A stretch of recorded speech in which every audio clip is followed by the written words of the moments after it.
جھٹلانا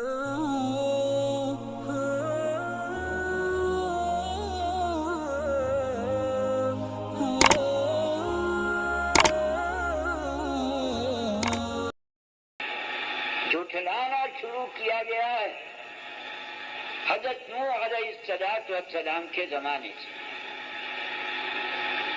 یا تو اس وجہ سے آیت لگائی گئی الی نوح والنبیین من بعد، یا اس وجہ سے کہ پہلے پیغمبروں کو جو نہیں ماننے والے تھے ان پر عذاب نہیں نازل ہوا، اور حضرت نوح علیہ السلام کے زمانے میں جنہوں نے خلاف کیا ان پر عذاب نازل ہوا۔ مگر عمدہ جواب اس کا یہ ہے کہ حضرت نوح علیہ السلام سے پہلے وحی آتی تھی تعمیر عالم کے متعلق، اور حضرت نوح علیہ السلام کے زمانے سے وحی آنے لگی اصلاح ناس کے واسطے، تعمیر عالم جیسے کہ آپ اگر کسی مدرسے کو بنائیں تعلیم جاری کرنے کے واسطے تو آپ کو پہلے حجروں کا تعمیر کرنا، کتابوں کا جمع کرنا، مدرسوں کا لانا، ضروریات زندگی کو مہیا کرنا ہوتا ہے۔ جب سب چیزیں جمع ہو جائیں گی تو اب اس کے بعد میں پڑھائی شروع ہوگی، اور جو لوگ کی پڑھائی کے اندر کوتاہی کریں گے ان کو سزا دی جائے گی، امتحان لیا جائے گا، پاس اور فیل کیا جائے گا۔ تو حضرت آدم، حضرت شیش، حضرت ادریس علیہ السلام ابتدائی پیدائش انسانی کے اندر ہیں، اس وقت میں ان اکابر کے پاس احکام کی وحی بہت کم تھی، تعمیر عالم کی وحی تھی، مکان کس طرح سے بنایا جائے، کھیتی کس طرح سے کی جائے، کپڑا کس طرح سے بنایا جائے، کپڑا کس طرح سے سیا جائے، لکھنا پڑھنا کس طرح سے تعلیم کیا جائے، جو چیزیں عالم کی تعمیر کے واسطے ضروری ہیں وہ حضرت نوح علیہ السلام کے زمانے تک یہ ہوتی ہے۔ احکام بہت کم تھے، جیسے کہ ایک بچے کے پرورش کرنے کے واسطے زمانہ اس کی طفولیت کا ہوتا ہے، اس وقت میں بچے پر احکام تکلیفیہ نہیں نافذ کیے جاتے، بلکہ اس کی تقویت کے واسطے، بڑھنے کے واسطے، رہنے کے واسطے سامان کیا جاتا ہے۔ جب وہ 15 برس کا بالغ ہو گیا تب اب کہا جائے گا کہ نماز پڑھ، روزہ رکھ، احکام سے اس کو مطلع کیا جائے گا۔ تو حضرت نوح علیہ السلام سے پہلے اس عالم کا زمانہ طفولیت کا ہے۔ طفولیت کے زمانے میں جو احکام بارگاہ الہی سے نازل ہوتے ہیں وہ تعمیر کے ہیں، اس عالم کو بڑھانا اور زندہ کرنا۔ حضرت نوح علیہ السلام سے احکام ان کے اصلاح کے واسطے، تہذیب اور خداوند کریم کی عبادت کے واسطے احکام نازل۔ تو اس واسطے کہا گیا کما اوحینا الی نوح والنبیین من بعد۔ اسی زمانے میں جبکہ اشخاص کی تہذیب اور تربیت مقصود ہوتی ہے تو اگر کوئی پڑھنے پڑھنے کے اندر کوئی کوتاہی کرتا ہے تو مار پیٹ شروع ہوتی ہے، اور جب بچہ ابھی کھیلتا ہے کمزور ہے تو اس وقت میں مار پیٹ نہیں کی جاتی ہے۔ تو اس واسطے حضرت نوح علیہ السلام سے زمانہ عالم کے بالغ ہونے کا شروع ہوتا ہے، اور اس وقت سے مار پیٹ شروع ہوئی۔ اولاً عذاب منکرین کے اوپر حضرت نوح علیہ السلام کے زمانے میں آیا، اور پھر بعد میں ہر پیغمبر کے زمانے میں تجدید اور ان کی درستی کی گئی۔ بہرحال کما اوحینا الی نوح والنبیین من بعد سے ترجمۃ الباب کی توضیح ہوتی ہے، ثابت کیا جاتا ہے کہ جناب رسول اللہ صلی اللہ علیہ وسلم پر وحی آئی، اس کا مبدا ذات مقدسہ ہے، اوحینا الی، جو وحی آئی اس کی کیفیت وہ ہے جیسا کہ حضرت نوح علیہ السلام اور بعد کے انبیاء پر منتہا اس وحی کا نبی ہے، نبی کے پاس الہ نوح الہ انتہائی غایت کے واسطے ہے۔ تو اس واسطے مبادی وحی کے وسائط، وحی کے اس کا منتہا کیا ہے، وہ سب اس سے معلوم ہوتا ہے۔ اب اس کے بعد مصنف نے دو دعوے کیے یا ایک ہی دعویٰ؟ اگر قول اللہ کہا جائے، مرفوع کہا جائے تو دعویٰ ایک ہی ہے، کیف جواب کیف کان بدء الوحی الی رسول اللہ صلی اللہ علیہ وسلم، یہ دعویٰ ہے، اور اس کے لیے اس بات بالآیت انا اوحینا ایک مثبت ہے، اور پھر 6 روایتیں جو آگے ذکر کی جاتی ہیں وہ دوسری دلیل ہے۔ اور اگر اس کو مجرور قرار دیا جائے تو 2 دعوے ہوں گے، قول اللہ تبارک و تعالی کیف ما کان، یہ 2 دعوے ہیں یا ایک دعویٰ ہے۔ اس کے بعد مصنف رحمۃ اللہ علیہ حدیث ذکر کرتا ہے۔ حدیث میں فرماتے ہیں حدثنا الحمیدی، حدث تحدیث سے ہے، تحدیث اخبار، انباء اور سمعت وغیرہ الفاظ استعمال کیے جاتے ہیں نقل روایت کے اندر۔ لغتاً تحدیث کہتے ہیں گفتگو کرنے کو، مگر عرف محدثین میں تحدیث کہا جاتا ہے قراءت الشیخ علی التلمیذ،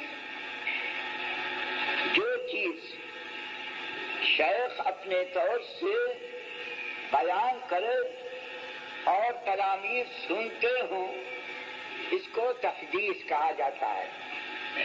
حدثنا فلان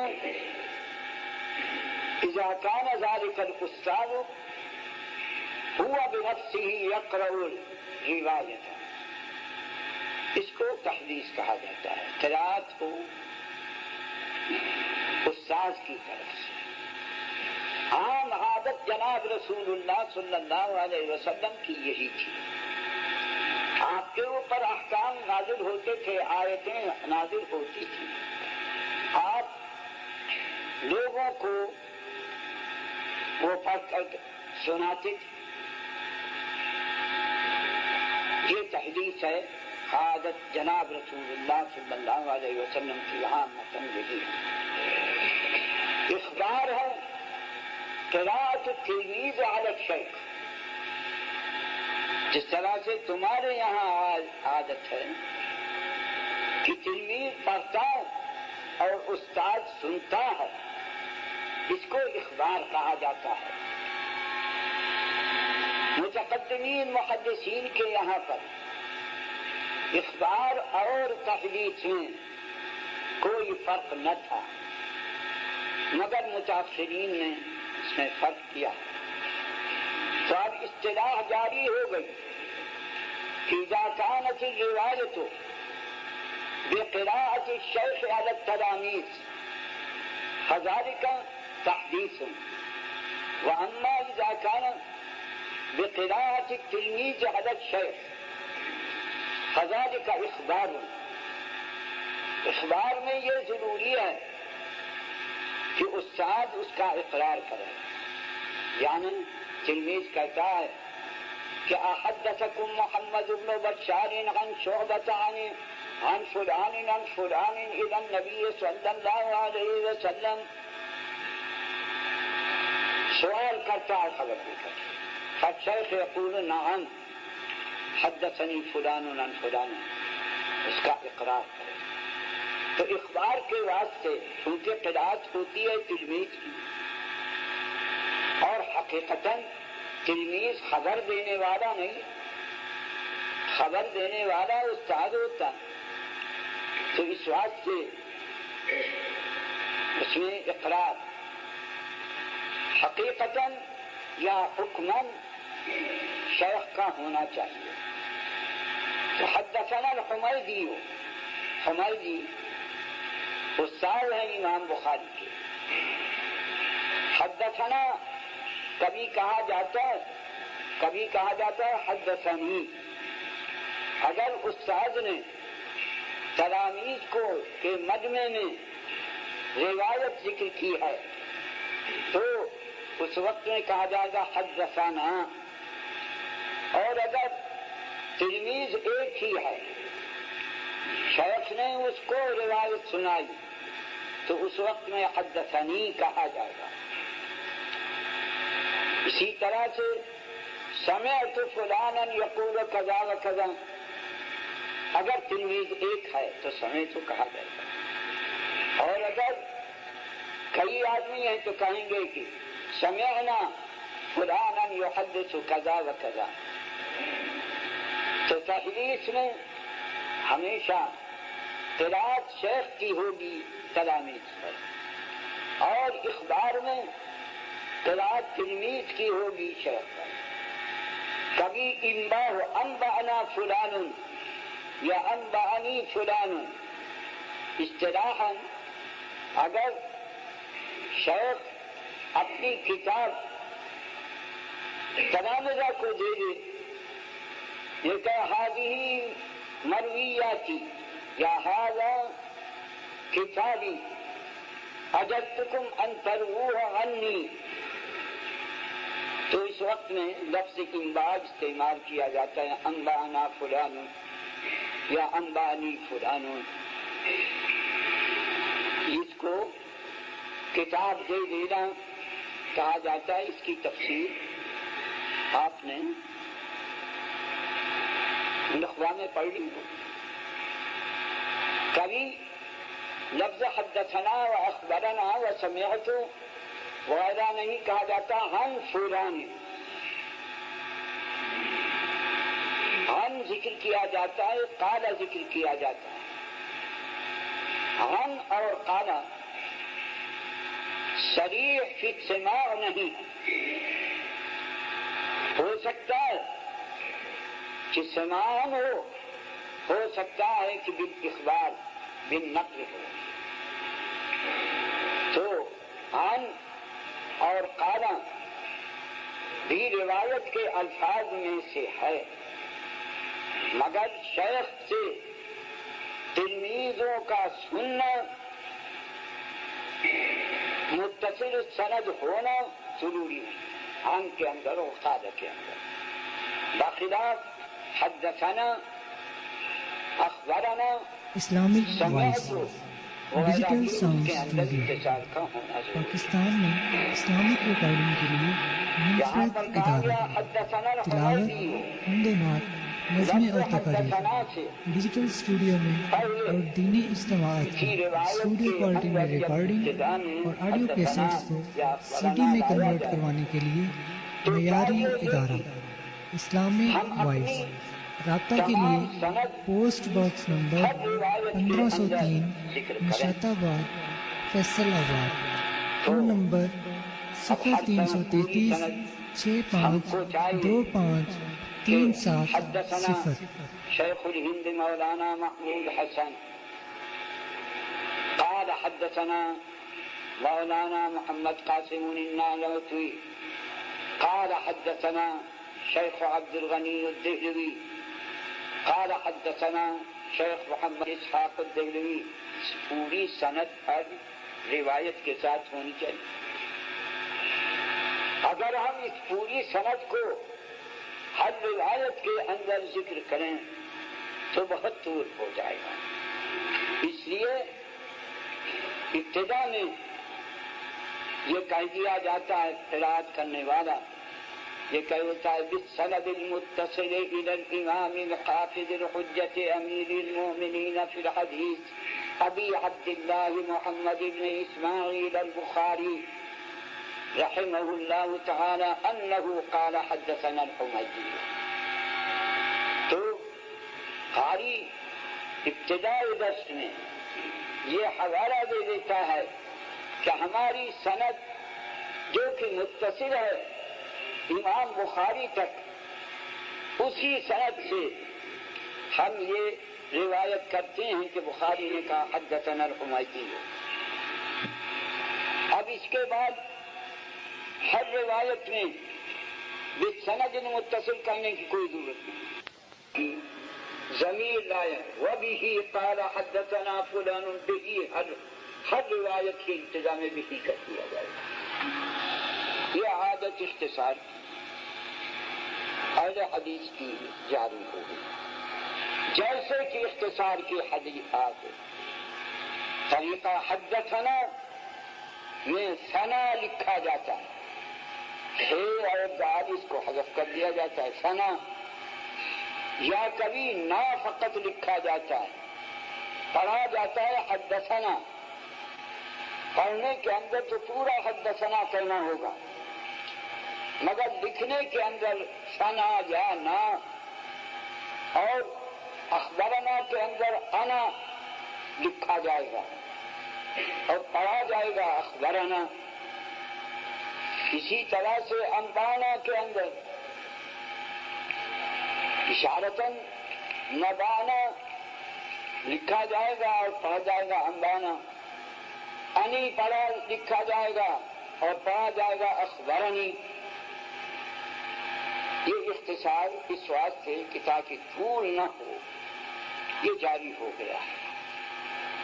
تو حدثنا الحمیدی قال حدثنا، اب بسا اوقات قال لکھا نہیں جاتا مگر پڑھا ضرور جائے گا، نہ لکھا ہو جب بھی یہی تو بیشی قال حدثنا الحمیدی قال حدثنا یحیی بن سعید الانصاری قال اخبرنی محمد بن ابراہیم التیمی انہ سمع علقمہ، انہ سمع پورا لکھا جاتا ہے اور کبھی اختصار کر لیا جاتا ہے، لفظ سمع لکھا جاتا ہے اور پڑھا جاتا ہے انہ سمع۔ جو لوگ غلطی کرتے ہیں وہ انہ نہیں پڑھتے ہیں، یہ غلطی ہے۔ سمع لکھا ہوا ہو تو انہ پڑھنا ضروری ہے۔ انہ سمع علقمۃ بن وقاص اللیثی یقول سمعت عمر بن الخطاب رضی اللہ تعالی عنہ وعنہ۔ یہ جتنے راوی ہیں سب کے سب ہمارے اساتذہ ہیں، اگر یہ ہم کو روایت نہ بتلاتے تو ہم جاہل رہتے۔ استاد کا بہت بڑا حق ہے تلمیذ کے اوپر، جو شخص حق استادی ادا نہیں کرتا وہ نمک حرام ہے. اس کی تعظیم کرنا اور ان کے لیے دعا مانگنا ہمارے فرائض میں سے ہے. محرومی ہے اس شخص کی جو کہ استاد کی نمک حرامی کرتا ہے، بے ادبی کرتا ہے. اس واسطے ہم کو ہر راوی کو دعا دینی چاہیے اور ان کے حقوق کو ماننا چاہیے. بے ادب محروم گشت از لطف رب، از خدا فاہم توفیق ادب. بے ادب محروم گشت از لطف رب. اور یہی وجہ ہے کہ آپ کسی شیعہ کو حافظ قرآن نہ پائیں گے. قرآن بہت بڑی نعمت ہے. اللہ تعالیٰ نے امت محمدیہ کو ایسی نعمت عطا فرمائی جیسی کہ کسی امت کو نہیں دی. اس نعمت کے اساتذہ وسائط صحابہ کرام اور صحابہ کرام میں خصوصاً خلفائے اربعہ اور خلفائے اربعہ میں بالاخص حضرت عثمان رضی اللہ عنہ ہیں جو کہ جامع قرآن. تو ان کا ادب کرنا، ان کی تعظیم کرنا تمام امت کے اوپر ضروری ہے. اگر صحابہ کرام نہ ہوتے تو ہم تک نہ اسلام پہنچتا، نہ قرآن پہنچتا، نہ اور دین کی کوئی بات پہنچتی.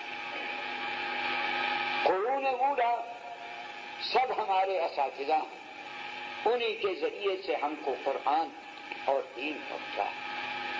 ان کی تعظیم کرنی چاہیے. اور اگر بے تعظیمی کی جائے گی تو ہم رحمت خداوندی سے محروم ہو جائیں گے. شیخین کی شان میں اور حسنین کی حضرت عثمان رضی اللہ عنہ کی شان میں شیعہ نہایت بے ادبی کرتے ہیں.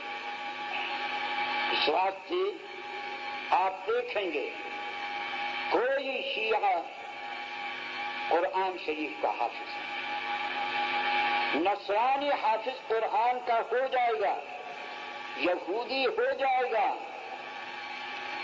مگر شیعی کبھی قرآن کا حافظ نہیں ہوگا. پورے قرآن کا تجربہ کر کے دیکھیں.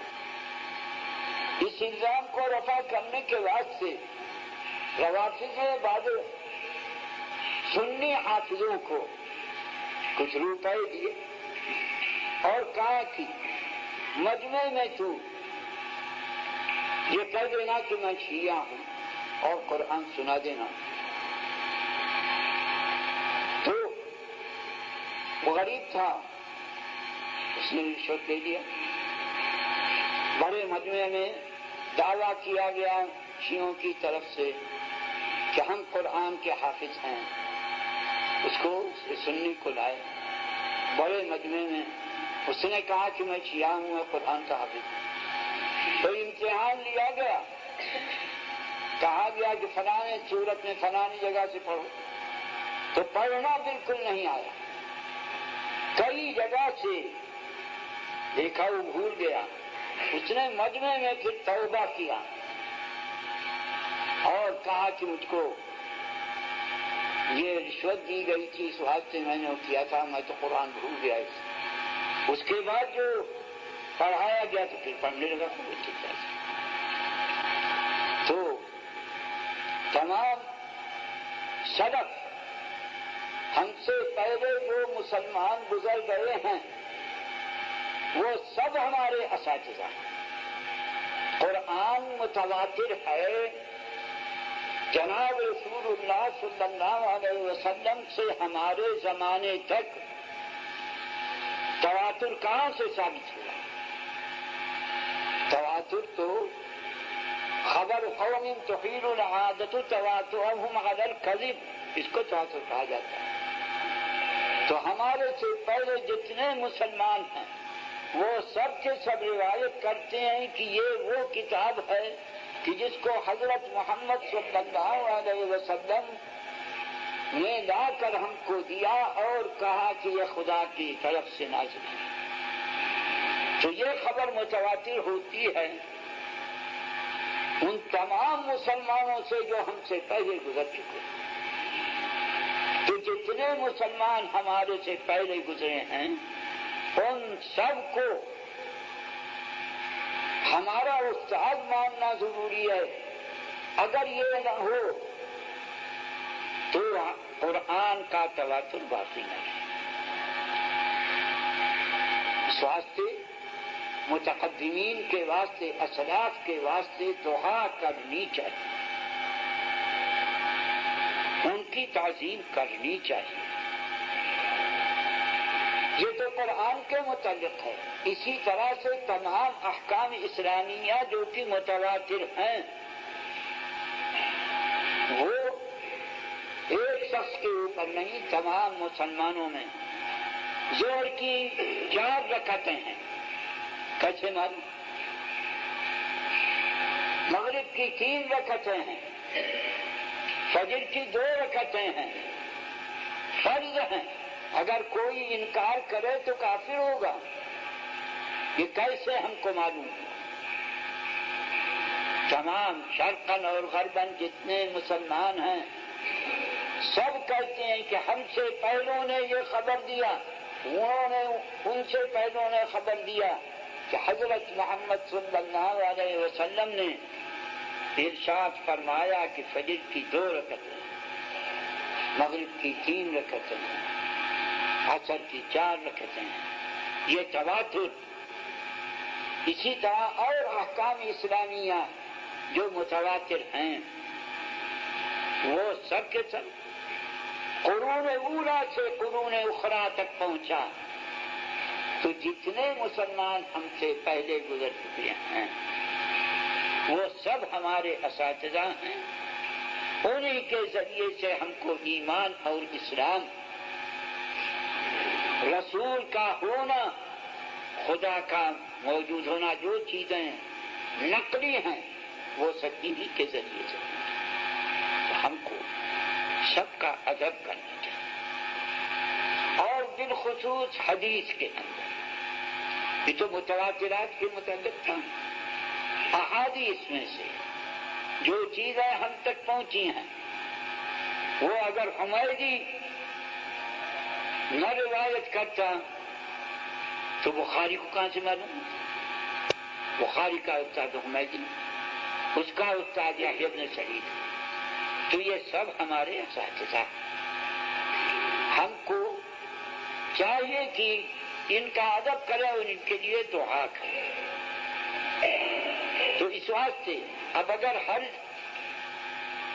کلمے میں یہ کہا جائے حدثنا الحمیدی رحمہ اللہ تعالی قال حدثنا يحيى بن سعيد الانصاري رحمه الله تعالى قال اخبرني محمد بن ابراہیم التیمی رحمہ اللہ تعالی، ہر چیز کے ساتھ اگر کہیں تو بڑا طول ہو جائے۔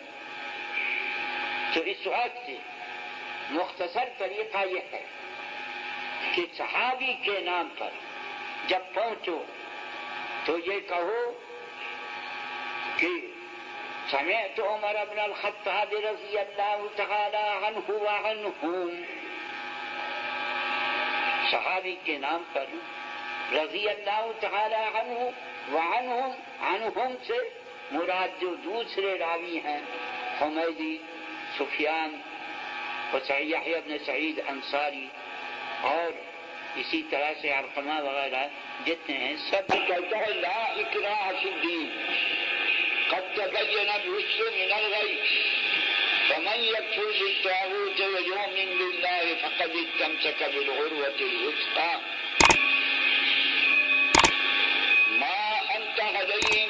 مسائل کے